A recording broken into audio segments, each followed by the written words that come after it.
મિત્રો, દરેક વ્યક્તિના મનમાં એ જાણવાની ઉત્સુકતા હોય છે કે તે તેના આગલા જન્મમાં કેવો હતો અને આગામી જન્મમાં તે કઈ યોનિમાં જન્મશે અને મારા મૃત્યુ પછી શું થશે.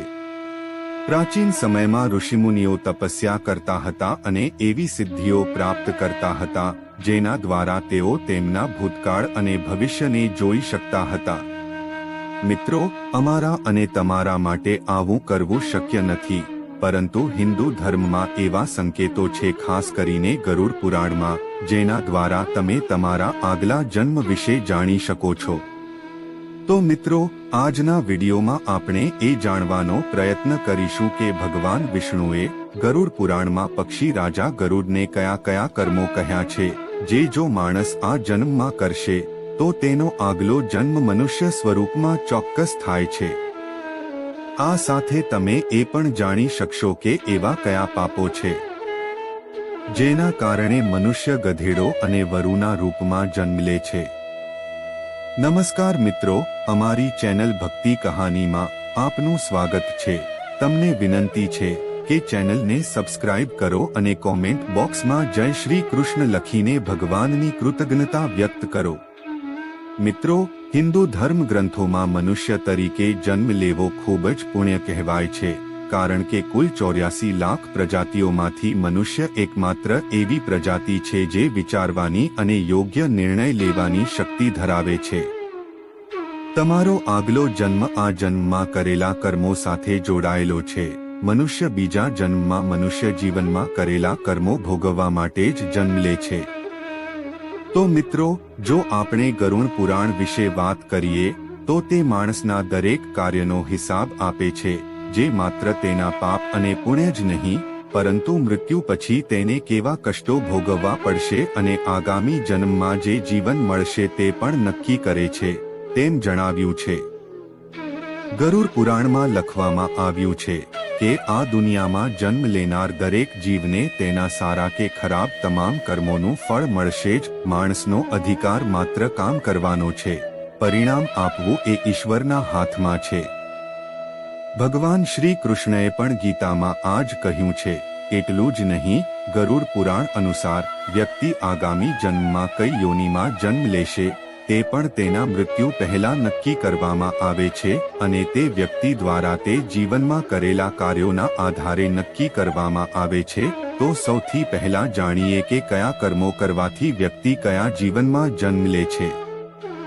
મિત્રો, સૌથી પહેલા હું તમને એક વાત સ્પષ્ટ કરી દઉં કે આ જન્મમાં માનવજીવન મળવાનો અર્થ એ નથી કે તમારો આગામી જન્મ પણ માનવજીવનમાં જ થશે, પરંતુ ગરુડ પુરાણ મુજબ સારા કાર્યો કરનારને જ માનવજીવન મળે છે.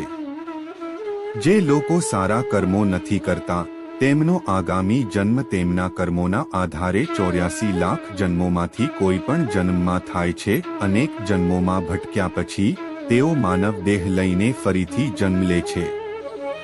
મિત્રો, ગરુડ પુરાણમાં મનુષ્યના આગલા જન્મને લઈને એક કથાનો ઉલ્લેખ કરવામાં આવ્યો છે.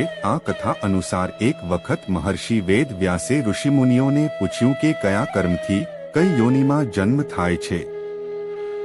સૌના મંતવ્યો સાંભળ્યા બાદ તેમણે ઋષિમુનિઓને વિગતવાર માહિતી આપી અને મનુષ્ય જન્મ મેળવવા માટે કેવા કર્મો કરવા જોઈએ તે પણ જણાવ્યું. વેદ વ્યાસજીએ કહ્યું કે જે પણ વ્યક્તિ બીજી સ્ત્રી સાથે સંબંધ રાખે છે અને હંમેશા સ્ત્રીનું અપમાન કરે છે તેને ભયંકર નરક ભોગવવું પડે છે.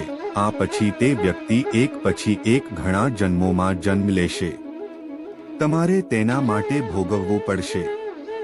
મહર્ષિ વેદ વ્યાસે કહ્યું કે માણસે દરેક સ્ત્રીનું સન્માન કરવું જોઈએ, પછી ભલે તે અજાણી હોય. જે લોકો સ્ત્રીનો અનાદર કરે છે તે પહેલા વરુના રૂપમાં જન્મે છે, પછી તે કૂતરો બને છે, પછી શિયાળ, ગીધ, સાપ અને બગલા બને છે.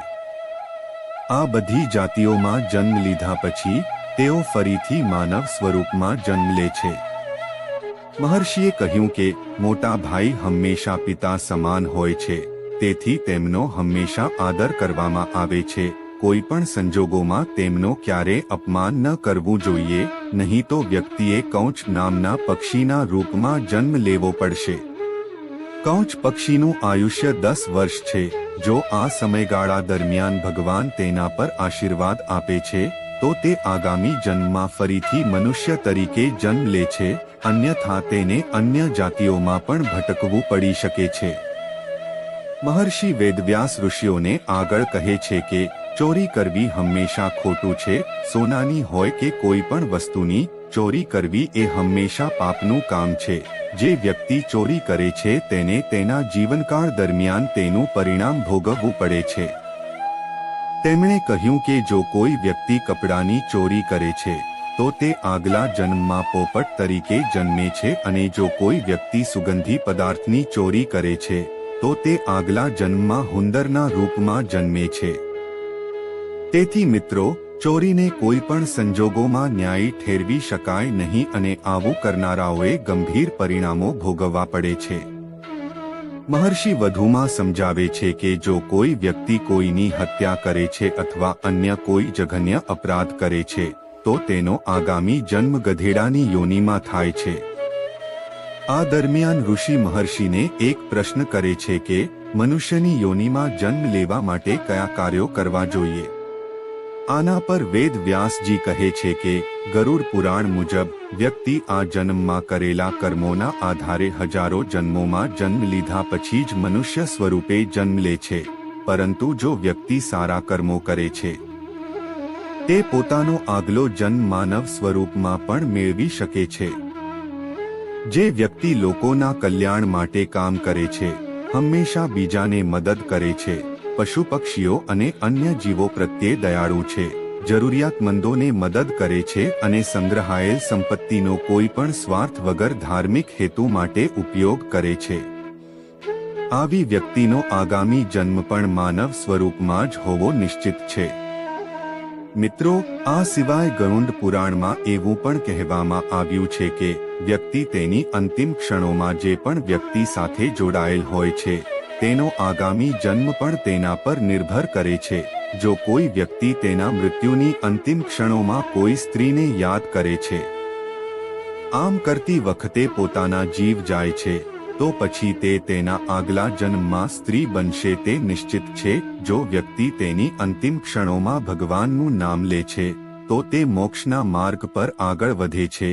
તેનો અર્થ એ છે કે છેલ્લા જન્મમાં મૃત્યુની ક્ષણો મનમાં આવતા વિચારો જ વ્યક્તિના આગલા જન્મનો આધાર બની જાય છે. એટલા માટે શાસ્ત્રોમાં કહેવામાં આવ્યું છે કે મૃત્યુ સમયે હંમેશા શ્રી હરિ બહુ સ્વરૂપ ભગવાન વિષ્ણુનો જાપ કરવો જોઈએ. મિત્રો, હું આશા રાખું છું કે તમે સમજી ગયા હશો કે મનુષ્ય કયા કર્મોથી જન્મ લે છે. જો તમને આ બાબતો સમજાઈ ગઈ હોય તો વિડિયો લાઈક કરો અને તમારા મિત્રો સાથે શેર કરો, અને આવા જ વિડિયો જોવા માટે અમારી ચેનલ ભક્તિ કહાનીને સબસ્ક્રાઇબ કરો. આપ સૌનો આભાર. જય શ્રી કૃષ્ણ.